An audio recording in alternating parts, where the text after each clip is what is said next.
Salam, puji Tuhan, kita jumpa kembali.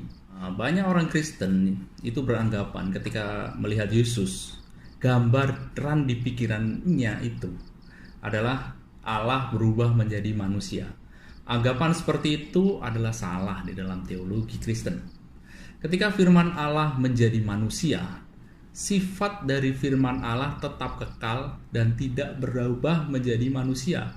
Istilahnya itu mengambil rupa. Di dalam Filipi 2 ayat 7, melainkan telah mengosongkan dirinya sendiri dan mengambil rupa seorang hamba dan menjadi sama dengan manusia. Mengambil rupa itu seperti contohnya ketika saya mengambil baju. Saya tetap saya dan baju tetap baju. Saya tidak berubah jadi baju gitu loh. Dan baju pula tidak berubah menjadi saya, tetapi dilekatkan menjadi satu. Sifat baju di dalam diri saya itu loh. Jadi ada sifat baju di dalam diri saya, itu yang satu itu. Atau seperti pisau yang dibakar api. Ini contoh yang mungkin boleh kita pahami seterusnya.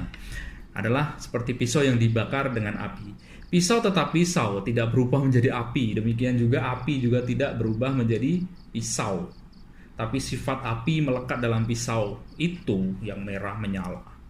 Itu loh. Jadi ada sifat baru yang ditambahkan dalam pisau itu, yaitu sifat api. Makanya ketika kita sulut dekat tangan kita, itu tangan kita akan panas terbakar itu karena ada pisau itu ada bersifat api. Demikian juga ketika firman Allah yang mengambil rupa manusia itu, sifat firman Allah itu tidak pernah berubah menjadi manusia. Demikian juga kemanusiaan Yesus itu tidak pernah berubah menjadi Allah. Ini yang di kalangan Kristen, karena Allah tidak mungkin berubah jadi manusia dan manusia juga tidak mungkin berubah jadi Allah atau jadi firman Allah itu. Ini yang di kalangan Kristen populer dengan sebutan Yesus 100% Allah dan Yesus 100% manusia. Yesus Allah atau Tuhan itu merujuk kepada Yesus sebagai firman Allah, bukan merujuk kepada tubuh kemanusiaannya Yesus itu. Di dalam ajaran Kristen tidak ada istilah, betul-betul tidak ada istilah itu loh kan. Karena banyak orang memahami itulah. Kalau melihat Yesus itu seolah-olah Tuhan berubah menjadi manusia, kan tidak ada. Anda boleh cari ayatnya satu pun tidak ada. Itulah contoh bahwa memang tidak pernah ada Allah dalam ajaran Kristen, Allah berubah menjadi manusia atau manusia berubah menjadi Allah. Tetapi di dalam dirinya Yesus yang manusia itu, antara Allah dan manusia itu disatukan itu. Tapi tidak berubah sifat Allah dan sifat manusia. Karena manusia tidak mungkin menjadi Tuhan. Maka tubuh kemanusiaan Yesus itu diangkatlah, karena tubuh manusia itu pun tidak mungkin jadi Tuhan, itu memang tidak akan mungkin ajaran Kristen itu. Makanya tubuh kemanusiaan Yesus itu diangkatlah oleh Bapa menjadi penguasa di atas penguasa atau tuan di atas tuan itu loh. Atau bisa diistilahkan raja di atas segala raja. Segala raja itu kan. Biasa kalau orang manusia itu paling ciptaan, banyak orang mengatakan Adam, tapi sebenarnya ciptaan yang paling tinggi ini karena diangkat Allah menjadi paling tinggi adalah Yesus itu.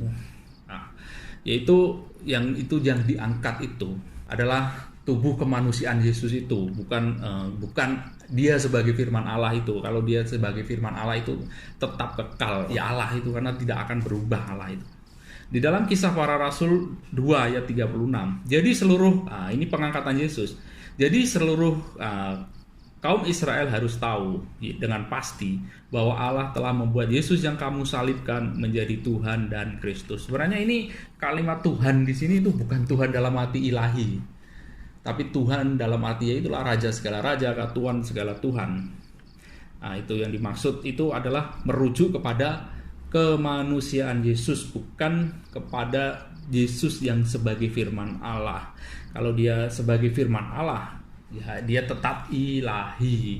Itulah dalam pandangan Kristen bahwa tidak ada istilah yang namanya Tuhan berubah menjadi manusia atau manusia berubah menjadi Tuhan. Tapi di dalam diri Yesus itu disatukan menjadi satu antara Tuhan dan manusia, supaya hubungan manusia dengan Tuhan yang terputus karena dosa bisa disatukan di dalam diri Yesus. Terima kasih, Tuhan memberkati.